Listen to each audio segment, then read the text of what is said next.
बागीचा पहली बार जीते हम तो एक ही मांग था बागीचा के लिए कि हम लोगों को जो लकड़ी का पुल है इसको सीमेंटेड कर दीजिए और आपसे कोई डिमांड नहीं।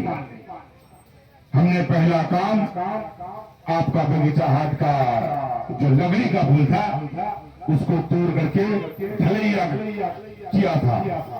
दूसरा काम आपका बगीचा में जो मदरसा बना है मदरसा भवन का भी हमने काम किया था।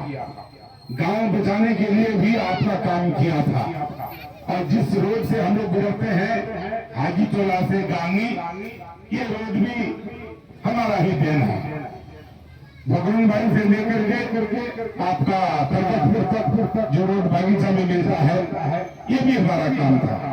2005 में जब पहली बार हम जीते थे तो बहुत ऐसा गांव है जिसमें बिजली का भी काम नहीं हुआ था।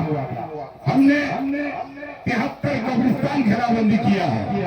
हमने 84 मदरसा भवन बनाया है। हमने गांव बिजली दिया है। हमने आज जो पक्की सड़क देख रहे हैं वो तौसीफ आलम का देन है। ठीक है, हमने कुछ नहीं किया, मान लेते हैं कि हमने कुछ नहीं किया, लेकिन 15 साल में एक भी पोस्टमार्टम हम होने के लिए नहीं दी। अपना मां बहन समझ करके, क्योंकि जब भी कोई घटना होता था चाहे वो फांसी लेके मर जाती थी, दवाई खा के मर जाती थी, या अनेक घटना में ज्यादातर महिलाएं होती थी, उसमें हम पुलिस केस होने के लिए नहीं दिए। ये 15 साल में हम एक भी पोस्टमार्टम होने के लिए नहीं दिए, क्योंकि पोस्टमार्टम जब होता है तो सबसे पहले नंगा कर दिया जाता है। तो जिस तरह से अपना माँ बहन का इज्जत उस तरह से सबका माँ बहन का इज्जत बराबर होता है। वही समझते हुए हमने कसम खाया था कि हम एक भी पोस्टमार्टम होने के लिए नहीं देंगे। 15 साल में एक भी पोस्टमार्टम होने के लिए नहीं दिए। आज का दिन में आप देखेंगे तो कब्रिस्तान से भी लाश उठाया जाता है कि नहीं जाता है? आप एक निवासी बनाने के लिए जाइए, आप निवासी बनाने के लिए जाइए तो आपको निवासी दर दर भटकना पड़ता है। जब तक आप पैसा नहीं देंगे आपका निवासी नहीं बनेगा। जब तक आप एक मोटरसाइकिल रसीद करने के लिए मोटरसाइकिल रसीद करने के लिए जाइएगा, जब तक पैसा नहीं दीजिएगा तब तक आपका मोटरसाइकिल रसीद नहीं कटेगा। आप थाना में चले जाइए, जब तक आप पैसा नहीं देंगे तब तक आपका FIR नहीं होगा। आप जिनको 85,000 वोट देने का काम किया, उन्होंने 2010 में भी चुनाव लड़ा था। यही लालगंज साहब से लड़ा था, यही चुनाव चिन्ह से लड़ा था, लेकिन उसको 5,000 में सिमट जाना पड़ा था। 2020 में आपने 85,000 वोट देने का काम किया, लेकिन आपको ले जाकर के 6 करोड़ में बेचने का काम किया। तौसीफ आलम पर यह आरोप नहीं है कि किसी आदमी को 10 रुपया ठगा है। तौसीफ आलम दल बदलू है। तौसीफ आलम किसी भी पार्टी में नीतीश कुमार को हमको मंत्री की भी ऑफर दिया था, MP का टिकट भी ऑफर दिया था, लेकिन हमने जमीन का सौदा नहीं किया। हमने अपना ईमान नहीं बेचा। आप लोगों का जो यकीन था उस पर हमने कायम रहा। लेकिन आपने जिसको वोट देने का काम किया, इन्होंने गद्दारी किया, इन्होंने MIM को धोखा दिया, इन्होंने दल बदलू किया, इन्होंने 6 करोड़ में अपने आप को ले जाकर के बेचने का काम किया। आज हो सकता है कि महागठबंधन में आप उसको जिता देंगे, क्या पता हो सकता है कि बीजेपी के पास जाकर के 12 करोड़ में जाके बिक जाए, क्या पता, बताइए आप। लेकिन तौसीफ आलम को आप बताइए कि किसी भी पार्टी के पास हमने बिकने का काम नहीं किया। आपने मुझे निर्दलीय वोट देने का काम किया था, लेकिन हमने आपका उम्मीद पर खड़ा रहा और लड़ता रहा। प्रशासन से कभी लड़ा, कभी थाना पर बाड़ी को बांध करके मारा, कभी CI को बहादुरगंज में मारा, केस खाया, जेल गया, पब्लिक के खातिर। कोई तौसीफ आलम को ये नहीं कह सकेगा कि कोई क्राइम किया था। तौसीफ आलम अगर जेल भी गया है तो पब्लिक के खातिर किया है। हमने धोखा नहीं दिया है, हमारा जमीन में गद्दारी नहीं था। आज बुला बुला करके छाता, बिरयानी और 1000 रुपया दिया जा रहा है। हम लेने के लिए मना नहीं कर रहे हैं आपको, क्योंकि आपको ले जा करके 6 करोड़ में बेचने का काम किया है। इसीलिए अगर एक आदमी को बुलाए तो आप 4 आदमी जाइए, क्योंकि वो पैसा आपका है, आपको बेचा है 6 करोड़ में। रहा सवाल, मैं जिस पार्टी में हूँ, आज मुझे कहता है कि मैं जाहिल है। मैं ओपन कहता हूँ कि मैं मैट्रिक किया हूँ, क्योंकि 18 साल की उम्र में जब हमने मैट्रिक किया तो उसी साल हमने मुखिया बन गया।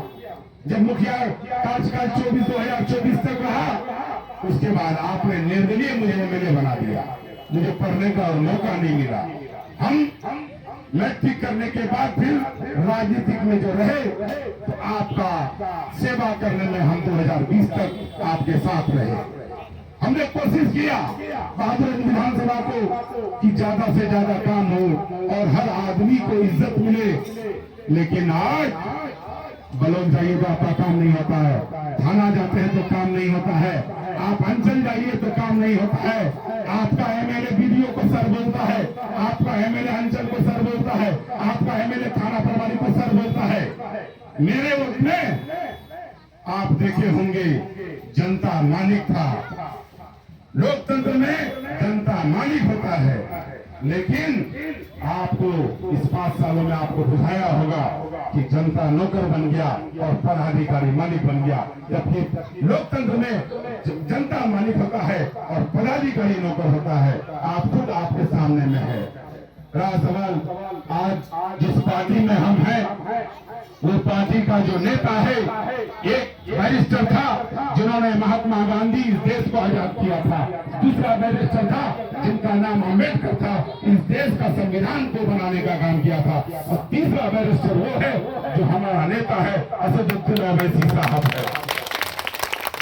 मैं कहता हूँ आपसे कि यादव का नेता है, कुर्मी का नेता है, संथाल का नेता है, आदिवासी का नेता है, हरिजन का नेता है, पंजाबी का नेता है, बावन का नेता है, और क्या कहते हैं कि कर्नल जो हैदराबादी लोग होते उधर का नेता है।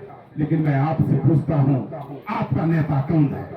जब आपका संविधान जब बन रहा था, ये वक्फ संशोधन बिल, तो उस समय हाउस में गला फाड़ फाड़ करके नरेंद्र मोदी और अमित शाह से लड़ने का काम कौन किया? असदुद्दीन ओवैसी साहब किया। एनआरसी का मसले पर लड़ने का काम कौन किया? असदुद्दीन ओवैसी साहब किया। 3 तलाक के मसले पर लड़ने का काम कौन किया? असदुद्दीन ओवैसी साहब किया। धारा 370 जब खत्म किया जा रहा था, तो उस समय लड़ने का काम कौन किया? वो असदुद्दीन ओवैसी साहब किया। जब लड़ेगा आपके लिए वो, तो वोट कौन पाए? आप अपना विचार कीजिए। जब लोक संसद में जब पारित हुआ था ये वक्फ संशोधन बिल, उस समय आपका हाउस में ना राहुल गांधी था, ना प्रियंका गांधी था। अकेले असदुद्दीन ओवैसी चिल्ला चिल्ला करके नरेंद्र मोदी से कहा कि नरेंद्र मोदी, ये वक्फ संशोधन बिल जो ला रहे हो, ये सिर्फ मुसलमान के खिलाफ ला रहे हो। ये वक्फ संशोधन बिल आज सुप्रीम कोर्ट में है, अगर लागू हो जाए तो मस्जिद छीने जाएंगे, दरगाह छीने जाएंगे, ईदगाह छीने जाएंगे और कब्रिस्तान भी हमसे छीने जाएंगे। कानून पास हो चुका। अगर सुप्रीम कोर्ट हमको राहत ना दे तो हम और आप जब मरेंगे, मिट्टी में जाएंगे, तो हमको रसीद काटना पड़ेगा 5,000 10,000, तब हमको मिट्टी देने के लिए देगा। जिस तरह से हैदराबाद, बम्बई, दिल्ली में जो हम लोग नहीं कहते हैं कि बोले जमीन खरीद करके बोले मिट्टी देना पड़ा। जमीन खरीद करके नहीं, ये सरकारी जमा करना पड़ता है, ये रसीद काटना पड़ता है। सेम उसी तरह से हम लोगों से भी किया जाएगा। लेकिन मैं आप लोगों को ये कह दूं, अगर ओवैसी साहब हाउस में रह गए तो इंशाअल्लाह आने वाला समय ये वक्फ संशोधन बिल को रद्द करना पड़ेगा। लेकिन अगर हम लोग समझदारी से काम नहीं लिए अगर हम लोग ये सोचे कि सेकुलर को वोट देंगे, आप सेकुलर को वोट देना चाहते हैं? हमसे सेकुलर के नाम पर सब पार्टी ठगने का काम किया, मुसलमानों का वोट लेने का काम किया। आज जब ओवैसी साहब हाथ बढ़ाया गठबंधन के लिए, तो आज हम लोगों के साथ गठबंधन नहीं करना चाहता है, यानी मुसलमानों से वोट लेना चाह रहा है, मुसलमान नेता के साथ गठबंधन नहीं करना चाहता है। ये हैसियत है हम लोगों का। अगर हम लोग अपने आप को नहीं पहचाने तो आने वाला समय, खुदा की कसम याद रखिएगा, आने वाला समय हम लोग का वोट का अधिकार से भी छीना जाएगा, क्योंकि नरेंद्र मोदी और अमित शाह हिंदू राष्ट्र बनाने के लिए पूरा परफॉर्मा तैयार करके रखा है। वो तो ओवैसी साहब लड़ रहा है अकेले, जो आज तक हिंदू राष्ट्र बना नहीं पाया है। आप ओवैसी साहब का हाथ मजबूत कीजिए, और आप असदुद्दीन ओवैसी साहब का हाथ, करुण ईमान साहब को, कि आप जाइए, आप ये तेजस्वी से जाके लेटर से लिखिए और कहिए कि हम गठबंधन में शरीक होना चाह रहे हैं। शरीक नहीं किया, हम लोग 6 सीट मांगे थे, सिर्फ 6 सीट, 5 सीट उसका जीता हुआ था, 1 सीट और मांगा था। 5 सीट अगर दे देता तो हम लोग असदुद्दीन ओवैसी साहब मान जाता, लेकिन हम लोगों के साथ गठबंधन नहीं किया। आज हमारा असरार साहब नहीं है, अल्लाह ताला उनको जन्नतुल फिरदौस अता फरमाए। उन्होंने 3 तलाक के मसले पर लोकसभा में बोलना चाह रहा था, लेकिन कांग्रेस ने बोलने के लिए नहीं दिया। क्यों नहीं दिया? उसका आका एक ही है, सब पार्टी का आका एक है। हम कहते हैं कि आप हाजी साहब को जिता दीजिए, मौलाना साहब को जिता दीजिए, आप मुफ्ती साहब को जिता दीजिए, लेकिन अपने बगैर आका के हुक्म से वो बोल नहीं सकता है। इसीलिए हम कहते हैं कि आपका पार्टी है और आपका नेता है। हम चाहते हैं कि MIM को आप जिताइए, अपना हाथ को मजबूत कीजिए, नहीं तो आने वाला समय में सेकुलर के नाम पर वोट दे देगा।